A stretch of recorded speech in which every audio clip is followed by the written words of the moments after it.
ચાલો શરૂ કરીએ. આપણે બધાએ આદમ, હવા અને એદનવાડીની વાર્તા તો સાંભળી જ છે.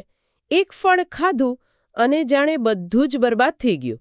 પણ શું આપણે ક્યારે ઊંડાણમાં જઈને વિચાર્યું છે કે જ્યારે કહેવાયું કે જમીન શ્રાપિત છે ત્યારે એનો સાચો અર્થ શું હતો? એ માત્ર ખેતીની સમસ્યા હતી કે પછી એના કરતાં કંઈક વધુ ગહન હતું? આજે આપણી પાસે જે ધર્મશાસ્ત્રી અભ્યાસ છે તે એકદમ જાસૂસની જેમ આ શ્રાપના મૂળ સુધી પહોંચવાની કોશિશ કરે છે અને એના તાર એ છેક ભવિષ્યના અંત સુધી જોડાયેલા છે. આપણે એ સમજવાની કોશિશ કરીશું કે આ એક શ્રાપ પાછળ છુપાયેલા બે અલગ અલગ દૃષ્ટિકોણ આપણી આખી સમજને કેવી રીતે બદલી શકે છે. બિલકુલ. આખી વાત ઉત્પત્તિના પુસ્તકમાં એ વાક્યથી શરૂ થાય છે. તારા લીધે જમીન શ્રાપિત છે. તે તારા માટે કાંટા અને ઊંટકટારા ઉપજાવશે. અને અંતે તું માટીનો છે અને માટીમાં પાછું મળી જઈશ. સામાન્ય રીતે આપણે આને સીધી રીતે વાંચી લઈએ છીએ. પણ આ અભ્યાસ એવું કહે છે કે આ 3 વાક્યોમાં માનવ અસ્તિત્વની આખી ટ્રેજેડી છુપાયેલી છે. અને એનું અર્થઘટન જ ભવિષ્યની ચાવી છે.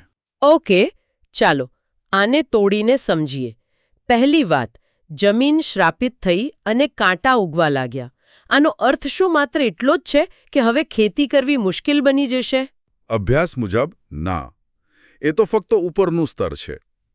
અહીં રસપ્રદ વાત એ છે કે આ કાંટા ઉટકટારા એ માત્ર નકામા છોડ નથી. અભ્યાસમાં તેને દેહની અભિલાષા એટલે કે આપણી શારીરિક લાલસાઓ અને પાપી વૃત્તિઓનું ભૌતિક પ્રતીક ગણાવ્યું છે. એક મિનિટ, આ થોડું સમજાવશો? એટલે કે અભ્યાસ એમ કહેવા માંગે છે કે જમીન પર જે બહાર દેખાયું એ ખરેખર તો માણસના મનની અંદર ચાલી રહેલી ગડબડનું પ્રતિબિંબ હતું. બરાબર. જે જમીન પહેલા સહજતાથી ફળ આપતી હતી, હવે એ જ માણસના આંતરિક સંઘર્ષને દર્શાવે છે. હવે માણસે પરસેવો પાડીને સંઘર્ષ કરીને પોતાનું ભરણપોષણ કરવાનું હતું. બરાબર? એવી જ રીતે જેવી રીતે તેણે પોતાની આંતરિક લાલસાઓ સાથે સંઘર્ષ કરવાનો હતો. તો શ્રાપનો પહેલો ઘટક છે આ આંતરિક નૈતિક સંઘર્ષ. અને બીજો ઘટક જે વધુ સીધો અને કદાચ વધુ ભયાનક છે, તું માટીમાં પાછો મળી જઈશ. એટલે કે શારીરિક મૃત્યુ. હા, શારીરિક મૃત્યુ. વૃદ્ધાવસ્થા, બીમારી અને અંતે નાશ. અને અહીંથી જ આખા અભ્યાસનું મુખ્ય દાર્શનિક સંઘર્ષ શરૂ થાય છે. પ્રશ્ન એ છે કે શું શારીરિક મૃત્યુ એ સૃષ્ટિની કુદરતી વ્યવસ્થાનો ભાગ હતો કે પછી તે આ શ્રાપનું જ સીધું પરિણામ હતું? આ એક પ્રશ્ન પર 2 સંપૂર્ણપણે અલગ વિચારધારાઓ ઊભી છે. ઓકે, તો અહીં આપણી સામે 2 રસ્તા ખુલે છે. પહેલો રસ્તો એવું માને છે કે મૃત્યુ તો હંમેશાથી હતું. જો આપણે એ રસ્તા પર આગળ વધીએ તો આખી વાત ક્યાં જઈને ઊભી રહે છે? આ પહેલા મંતવ્ય મુજબ મૃત્યુ કુદરતી છે. સૃષ્ટિનો નિયમ જ એવો હતો કે જે માટીમાંથી બન્યું છે તે માટીમાં પાછું ફરે. આ મત મુજબ શ્રાપ ફક્ત દેહની અભિલાષાનો ઉપાય હતો. તો પ્રશ્ન એ થાય કે જો મૃત્યુ કુદરતી હતું તો આદમ કેમ અમર હતો? હા, એ જ મારો પણ સવાલ હતો. આ મંતવ્ય સમજાવે છે કે આદમનું શરીર સામાન્ય નહોતું, તેમાં જીવન શ્વાસ હતો. આ કોઈ સામાન્ય શ્વાસ નહોતો. અભ્યાસ મુજબ એ ઈશ્વર સાથેનું એક જીવંત અને સતત જોડાણ હતું, જે ભૌતિક શરીરને કુદરતી નાશના નિયમથી પર રાખતું હતું. તે એક પ્રકારનું દૈવી સુરક્ષા કવચ હતું. જ્યારે પાપને કારણે એ જોડાણ તૂટ્યું ત્યારે એ જીવન શ્વાસ જતો રહ્યો અને આદમનું શરીર પણ પ્રકૃતિના સામાન્ય નિયમ હેઠળ આવી ગયું. તે હવે મૃત્યુના ચક્રનો ભાગ બની ગયો. એટલે મૃત્યુ એક દુશ્મન તરીકે નહોતું આવ્યું, પણ જે સુરક્ષા હતી તે હટી ગઈ. રસપ્રદ. પણ બીજો મંતવ્ય તો આનાથી બિલકુલ વિપરીત છે, ખરું ને? એ સાંભળવામાં વધુ નાટકીય લાગે છે. હા, બીજો મંતવ્ય કહે છે કે મૃત્યુ શ્રાપનું સીધું અને ભયાનક પરિણામ છે. આ મત મુજબ આદમના પાપ પહેલા એદનવાડીમાં કે પૃથ્વી પર ક્યાંય પણ મૃત્યુ જેવી કોઈ વસ્તુ જ નહોતી. કોઈ જીવ, ભલે તે પ્રાણી હોય કે વનસ્પતિ, મૃત્યુ પામતું ન હતું. નાશ જેવી કોઈ પ્રક્રિયા જ નહોતી. શ્રાપ એક સંપૂર્ણ પેકેજ હતો. શારીરિક લાલસા, વૃદ્ધાવસ્થા, બીમારી અને મૃત્યુ, આ બધું એકસાથે એક વૈશ્વિક દુર્ઘટના તરીકે આવ્યું. આ તો બહુ મોટી વાત છે. આનો અર્થ એ થયો કે આપણે જેને જીવનચક્ર કહીએ છીએ તે વાસ્તવમાં એક શ્રાપિત ચક્ર છે. પણ આદમના એક પાપની અસર આટલી વ્યાપક કેવી રીતે હોઈ શકે? એ ફક્ત તેના અને હવા પૂરતી સીમિત કેમ ન રહી? કારણ કે અભ્યાસ મુજબ આદમ માત્ર એક વ્યક્તિ નહોતો. તે સમગ્ર માનવજાતિનો પ્રતિનિધિ અને પૃથ્વીનો નિયુક્ત શાસક, એક સંચાલક હતો. જ્યારે તેણે પાપ કર્યું ત્યારે તેણે માત્ર પોતાની નિર્દોષતા જ નહીં, પરંતુ પૃથ્વી પરનો પોતાનો અધિકાર પણ ગુમાવી દીધો. અને એ ખાલી જગ્યા કોઈકે તો ભરી જ હશે. બરાબર, એ ખાલી જગ્યા શૈતાને ભરી દીધી.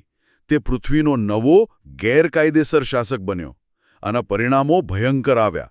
હવે તે ભૌતિક જગત પર રાજ કરે છે અને માણસની અંદર રહેલી પેલી શારીરિક લાલસાનો, એ નબળાઈનો ઉપયોગ કરીને તેને સતત પાપ તરફ દોરે છે. તે એક આંતરિક દુશ્મન હતો જેનું બહારના દુશ્મને પૂરેપૂરો ફાયદો ઉઠાવ્યો. અને આ અસર ફક્ત મનુષ્યો પૂરતી સીમિત ન રહી, સમગ્ર પ્રકૃતિની વ્યવસ્થા જ બદલાઈ ગઈ. આ શક્તિશાળી નબળા પર રાજ કરે છે. શિકાર અને શિકારીનો સંબંધ શરૂ થયો. અભ્યાસમાં રોમનના પત્રનો ઉલ્લેખ છે, જે કહે છે કે સમગ્ર સૃષ્ટિ વ્યર્થતાને આધીન થઈ ગઈ છે અને નાશના બંધનમાં કણસી રહી છે. આ કણસવું શબ્દ ખૂબ શક્તિશાળી છે. જાણે કે પ્રકૃતિ પોતે પણ પીડામાં હોય અને મુક્તિની રાહ જોતી હોય. શું અભ્યાસ એના વિશે વધુ વિગતો આપે છે કે પ્રકૃતિમાં આ ફેરફાર કેવો દેખાયો? શું એનો અર્થ એ છે કે પાપ પહેલા સિંહ ઘાસ ખાતો હતો, એવું શાબ્દિક રીતે સમજવાનું? અભ્યાસમાં બંને શક્યતાઓ ખુલ્લી રાખવામાં આવી છે. કેટલાક ધર્મશાસ્ત્રીઓ તેને શાબ્દિક રીતે લે છે કે હિંસા પ્રકૃતિનો મૂળભૂત સ્વભાવ નહોતો, જ્યારે બીજાઓ તેને રૂપક તરીકે જુએ છે કે પ્રકૃતિમાં જે સંઘર્ષ દેખાય છે તે માણસના પાપને કારણે વધુ તીવ્ર અને ક્રૂર બની ગયો. પણ મૂળ વાત એ જ છે કે એક વ્યક્તિના પાપે સમગ્ર બ્રહ્માંડની વ્યવસ્થાને ડગમગાવી દીધી. તે એક વૈશ્વિક અને પારિસ્થિતિક સમસ્યા બની ગઈ. તો જો શ્રાપને કારણે બધું આટલી હદે બગડી ગયું હોય, તો તેને સુધારવાનો કોઈ રસ્તો છે? આશાનું કિરણ ક્યાં છે? હવે વાત ભવિષ્યની કરીએ. અભ્યાસનો મોટો ભાગ ભવિષ્યના 1000 વર્ષના રાજ્ય પર કેન્દ્રિત છે, જે આ શ્રાપને ઉલટાવવાની વાત કરે છે. અને અહીંથી જ પહેલા બે મૂળભૂત મંતવ્યો ફરીથી મહત્વના બની જાય છે. કારણ કે તમે શ્રાપ વિશે શું માનો છો તેના પરથી જ નક્કી થશે કે તમે ભવિષ્યના રાજ્યની કલ્પના કેવી રીતે કરો છો. ઠીક છે, ચાલો ફરીથી પહેલા બે રસ્તાઓ પર જઈએ. માની લઈએ કે પહેલો મંતવ્ય સાચો છે. મૃત્યુ કુદરતી છે અને શ્રાપ ફક્ત દેહની અભિલાષાનો હતો. તો 1000 વર્ષના રાજ્યમાં જીવન કેવું હશે? જો એ મંતવ્ય સાચો હોય તો 1000 વર્ષના રાજ્યમાં શ્રાપનો મુખ્ય ભાગ એટલે કે શારીરિક લાલસા દૂર થશે. લોકો પાપ કરવાની આંતરિક વૃત્તિથી મુક્ત થશે. સમાજમાં શાંતિ અને ન્યાય હશે. પરંતુ તેમના શરીર ભૌતિક જ રહેશે અને મૃત્યુની કુદરતી પ્રક્રિયા ચાલુ રહેશે. લોકો ખૂબ લાંબુ જીવશે, કદાચ 900 કે 1000 વર્ષ, જેમ બાઇબલમાં પૂર પહેલાંના લોકો જીવતા હતા. પણ અંતે તેઓ વૃદ્ધ થશે અને શાંતિથી મૃત્યુ પામશે. એટલે કે એક આદર્શ દુનિયા, પણ અમરત્વ વિનાની. શું અભ્યાસમાં આના સમર્થનમાં કોઈ પુરાવો આપવામાં આવ્યો છે?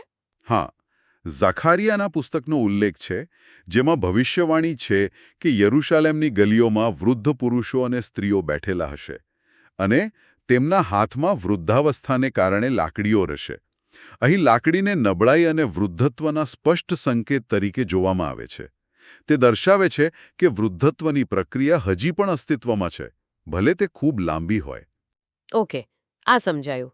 પણ જો બીજો મંતવ્ય સાચું હોય તો, કે મૃત્યુ પોતે જ શ્રાપનો ભાગ હતો અને એક દુશ્મન છે, તો પછીનું ચિત્ર કેવું દેખાય? તો પછી ચિત્ર સંપૂર્ણપણે બદલાઈ જાય છે. એ એક ક્રાંતિકારી પરિવર્તન હશે. જો મૃત્યુ શ્રાપનું પરિણામ હોય તો 1000 વર્ષના રાજ્યમાં શ્રાપ સંપૂર્ણપણે દૂર થઈ જશે. એનો અર્થ એ કે કોઈ મૃત્યુ નહીં, કોઈ વૃદ્ધાવસ્થા નહીં, કોઈ બીમારી નહીં, કોઈ નાશ નહીં. શરીર ભૌતિક હશે, પણ નાશવંત નહીં હોય. પ્રકૃતિ તેની મૂળ પાપ પહેલાની સ્થિતિમાં પાછી ફરશે. તો પછી ઝખારિયાના પુસ્તકમાં પેલી લાકડીઓનું શું? એ દલીલનું શું થશે? આ મંતવ્યના સમર્થકો કહે છે કે તે લાકડીઓ નબળાઈનું નહીં, પરંતુ અધિકાર, સન્માન કે દીર્ઘાયુષ્યનું પ્રતીક છે. જેમ રાજાના હાથમાં રાજદંડ હોય છે. અને આ વિચારને યશાયાના પુસ્તકમાંથી વધુ મજબૂત સમર્થન મળે છે, જ્યાં લખ્યું છે કે વરુ અને ઘેટાનું બચ્ચું સાથે ચરશે અને સિંહ બળદની જેમ ઘાસ ખાશે. મારા પવિત્ર પર્વત પર કોઈને ઈજા કે નુકસાન નહીં પહોંચાડે. આ કોઈ સામાન્ય સુધારો નથી. આ તો પ્રકૃતિના મૂળભૂત નિયમોનું જ પુનર્લેખન છે. બળિયાના 2 ભાગનો નિયમ જ ખતમ. આ ખરેખર બે અલગ અલગ ભવિષ્યની તસવીરો છે.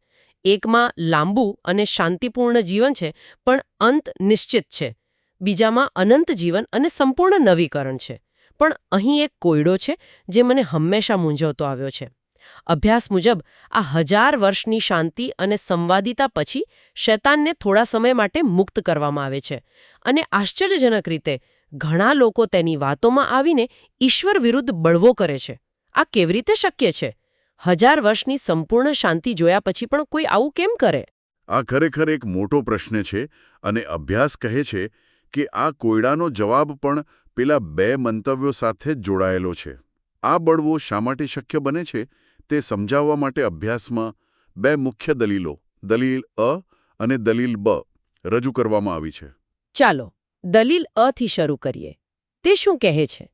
દલીલ અ, જે પહેલા મંતવ્ય સાથે જોડાયેલી છે, તે કહે છે કે લોકો બળવો કરે છે કારણ કે તેમના ભૌતિક શરીરમાં શારીરિક લાલસા હજુ પણ સૂક્ષ્મ રીતે અસ્તિત્વમાં છે. ભલે 1000 વર્ષ સુધી શૈતાનની ગેરહાજરીમાં તે લાલસા નિષ્ક્રિય અને દબાયેલી હોય, પણ તે સંપૂર્ણપણે નાશ પામી નથી. આને આમ સમજી શકાય કે લોકોના શરીરમાં પાપનો વાયરસ સૂતેલો પડ્યો હતો. જેવો શૈતાન પાછો આવે છે, તે સૂતેલા વાયરસને જગાડે છે, જૂની નબળાઈનો ફાયદો ઉઠાવે છે અને લોકોને ભટકાવી દે છે. આ મુજબ પાપ કરવાની વૃત્તિ હજુ પણ હાજર હતી. એટલે કે સમસ્યા બહારથી આવી, પણ અંદર જમીન તૈયાર જ હતી. અને દલીલ બ, અભ્યાસના લેખક આ મતને વધુ પસંદ કરે છે એવું મેં વાંચ્યું છે. તે છે કે શારીરિક લાલસા સંપૂર્ણપણે સમાપ્ત થઈ ગઈ હતી. લોકોની સ્થિતિ બરાબર આદમની પાપ પહેલાની સ્થિતિ જેવી જ હતી. સંપૂર્ણપણે નિર્દોષ અને પાપ કરવાની કોઈ આંતરિક વૃત્તિ કે દબાણ વિના. તેઓ એકદમ સ્વસ્થ હતા. તો પછી તેઓ બળવો કેમ કરે છે? જો અંદર કોઈ વૃત્તિ જ નહોતી, તો લાલચ કામ કેવી રીતે કરી ગઈ? કારણ કે જેમ આદમ પાસે સ્વતંત્ર ઈચ્છા હતી અને તે બહારની લાલચથી છેતરાઈ શકતો હતો, તેમ આ લોકો પણ છેતરાઈ શકે છે. આ દલીલ મુજબ શૈતાને તેમને બહારથી ચેપ લગાડ્યો અને તેઓએ પોતાની સ્વતંત્ર ઈચ્છાથી એ ચેપને સ્વીકારી લીધો. આ બતાવે છે કે પાપ કરવા માટે અંદરથી કોઈ દબાણ હોવું જરૂરી નથી. સંપૂર્ણપણે નિર્દોષ હોવા છતાં સ્વતંત્ર ઈચ્છાનો ઉપયોગ કરીને ખોટો નિર્ણય લેવાની શક્યતા હંમેશા રહે છે. આદમ સંપૂર્ણ હતો, છતાં તેણે પાપ કર્યું. તેવી જ રીતે આ લોકો પણ 1000 વર્ષની શાંતિ પછી છેતરાઈને પાપ કરવાનું પસંદ કરી શકે છે. વાહ! આ તો સ્વતંત્ર ઈચ્છાની જવાબદારી પર ખૂબ મોટો ભાર મૂકે છે. એનો અર્થ એ કે આદર્શ પરિસ્થિતિઓ પણ ખોટા નિર્ણયોની ગેરંટી નથી. તો આ બધી ચર્ચા પછી આપણે ક્યાં પહોંચ્યા? આ બધાનો સાર શું છે? આ અભ્યાસ આપણને એક મૂળભૂત પ્રશ્ન પર લાવીને ઊભો રાખે છે. શું શારીરિક મૃત્યુ એ જીવનનું એક કુદરતી અને સ્વીકાર્ય ચક્ર છે, કે પછી તે એક વૈશ્વિક દુર્ઘટના અને એક શત્રુ છે જેને હરાવવાની જરૂર છે? અને તમે આ પ્રશ્નનો જે પણ જવાબ પસંદ કરો, તે તમારી આખી વિચારસરણીને બદલી નાખશે. બરાબર.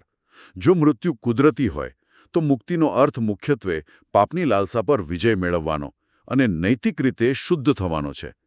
પણ જો મૃત્યુ પોતે શત્રુ હોય, તો મુક્તિનો અર્થ મૃત્યુ પર જ વિજય મેળવવાનો છે, જે એક ખૂબ મોટી, વ્યાપક અને બ્રહ્માંડીય વાત છે. તે આપણી આશાઓ અને અપેક્ષાઓને પણ નવી દિશા આપે છે. આ ખરેખર વિચારવા જેવું છે. પણ અંત પહેલા અભ્યાસમાં એક વાક્ય હતું જે મારા મગજમાં રહી ગયું છે. જમીન તેના શાસકના હૃદયને પ્રતિબિંબિત કરે છે. હા, એ આખા અભ્યાસનો સારાંશ છે. એક શક્તિશાળી વિચાર છે. વિચારો, જ્યારે આદમ આજ્ઞા અને પ્રેમથી શાસન કરતો હતો, ત્યારે જમીન સુંદર, શાંતિપૂર્ણ અને ફળદ્રુપ હતી. પણ જ્યારે શૈતાન હિંસા, ભય અને સ્વાર્થથી રાજ કરે છે, ત્યારે એ જ જમીન કાંટા અને સંઘર્ષથી ભરેલી છે. એ વિચાર શક્તિશાળી તો છે, પણ શું એ થોડો ડરાવણો નથી? એનો અર્થ તો એ થયો કે આજે દુનિયામાં જે સંઘર્ષ, હિંસા અને પીડા આપણે જોઈએ છીએ, તે ક્યાંક ને ક્યાંક તેના વર્તમાન આધ્યાત્મિક શાસકની છબી છે. આ વાત તો બહુ ગંભીર છે. તે ગંભીર છે, પણ તે આશા પણ આપે છે. કારણ કે તેનો અર્થ એ પણ થયો કે જો શાસક બદલાય, તો જમીન પણ બદલાશે. જો કોઈ એવા હૃદયથી શાસન કરવામાં આવે જે પ્રેમ, ન્યાય અને નિસ્વાર્થતાથી ભરેલું હોય, તો આ જ પૃથ્વી, આ જ જમીન કેવી દેખાઈ શકે છે? આ અભ્યાસ આપણને એ વિચાર સાથે છોડી જાય છે. શ્રાપ જમીન પર હતો, પણ ચાવી હંમેશા શાસકના હૃદયમાં રહી છે. તો પછી એક નવા હૃદય દ્વારા આ દુનિયા પર શાસન થવાનો સાચો અર્થ શું હોઈ શકે? એ પ્રશ્ન પર વિચાર કરવા જેવો છે.